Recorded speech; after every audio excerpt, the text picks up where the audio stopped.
Hi, everybody.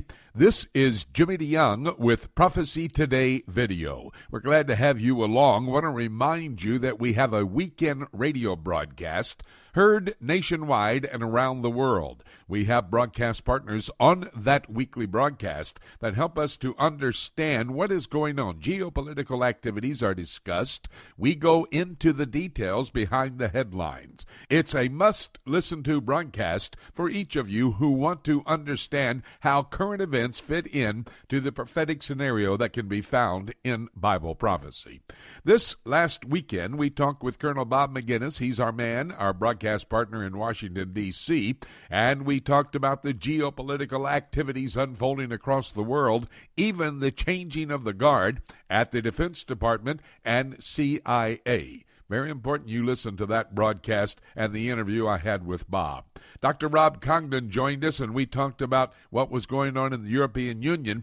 Of course, last week, the marriage in the royal family. Didn't talk in particular about all the details, how the wedding ceremony went, but we did get into the European monarchies, how that all was established, and the connection it has with Bible prophecy. That's an interesting conversation. You don't want to miss it. Of course, we did talk with David Dolan, our man with the Middle East News Update, and Winky Madad. He's a broadcast partner living in Shiloh. Our conversations with David and Winky were focusing on the reconciliation movement between the Fatah and Hamas. Those are the two factions of the Palestinian people. This is an historic event that has been unfolding this last week in Israel. These two segments of the Palestinian body politic coming together and the significance that they have as it relates to Bible prophecy. Well, all of those interviews are available at PTRN, Prophecy Today Radio Network. That can be found on our website, prophecytoday.com. Our focus on the political decision by the two factions of the Palestinian people, Fatah and Hamas, brings us to several prophetic passages that'll help us to be able to really understand what is happening, especially in light of the end-time scenario for the Jewish and the Palestinian people. The ancient Jewish prophet Malachi in chapter 1, it refers to both Jacob and Esau, and that's the very famous passage where it's quoted over in Romans chapter 9 and verse 13. The Lord says, Jacob have I loved, Esau have I hated. Now that has nothing to do with an emotional experience about either one of those brothers. It simply is talking about sovereign selection. Remember, Esau was the firstborn. Jacob, number 2. He was just barely 2, though, because he had his hand on the heel of his brother Esau when they came out of their mother's womb.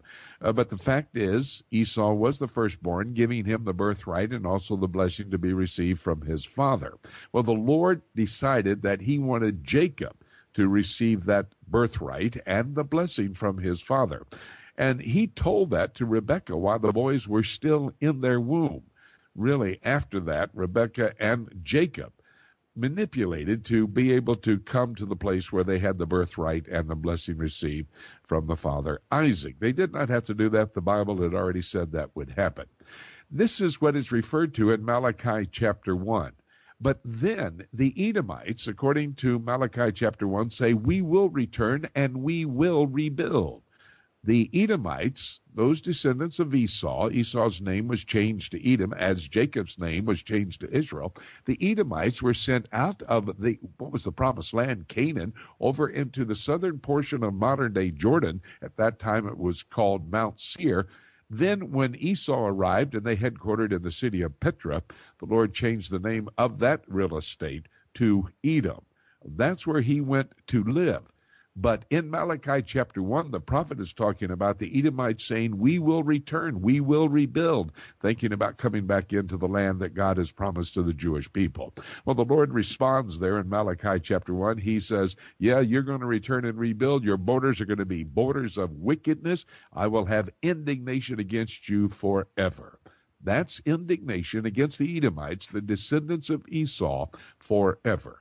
Let me just also catch you back up again. Remember, Genesis chapter 25 is the record of the birth of Jacob and Esau. And we can trace from there. I'm not going to have enough time on this broadcast to do that. You can get a copy of our 5-hour audio video study on Esau and the Palestinians, or we have a video as well. It's called Esau and the Palestinians. Both of these will give you greater background. But let me just remind you, Esau had a grandson. His grandson's name was Amalek. Amalek became the father of the Amalekites.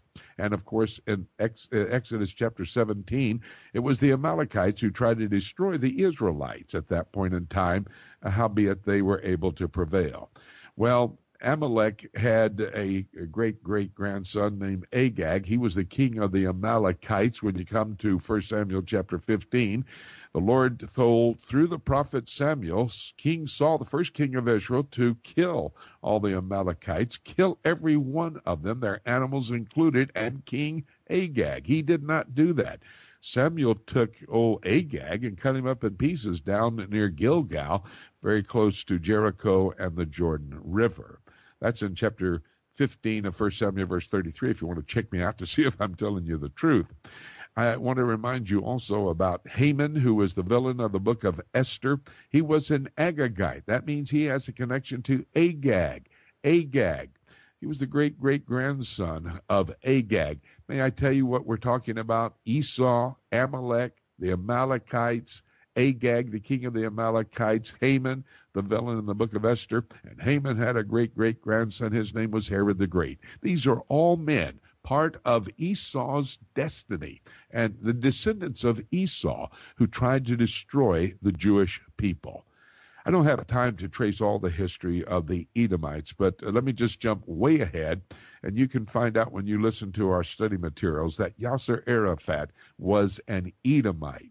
He was a descendant of Esau, and indeed he came to power to try to destroy the Jewish people.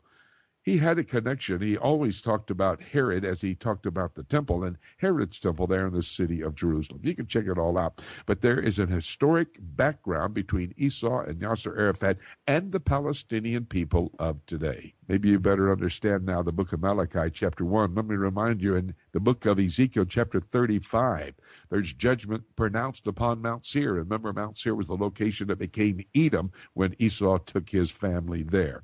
Well, the pronouncement of judgment is because the people, the descendants of Esau, the Palestinians, will rise up and kill the Jews and take their land. That's the book of Ezekiel, chapter 35. In the little book of Obadiah, when Jesus Christ comes back, verse 18 says, the Jews will be the fire, the Edomites, the Palestinians of today, will be the stubble or the wood, and they will be totally destroyed. Book of Jeremiah, chapter 49, verse 18 says, they will be as Sodom and Gomorrah, as if they have never been. And the reason is, when Nebuchadnezzar came to destroy the temple, the Edomites joined him and they burned down the temple. You don't mess with God's temple. Well, that's Bible prophecy. As you understand it, in the past, we've seen some of this already fulfilled. In the future, it will be fulfilled.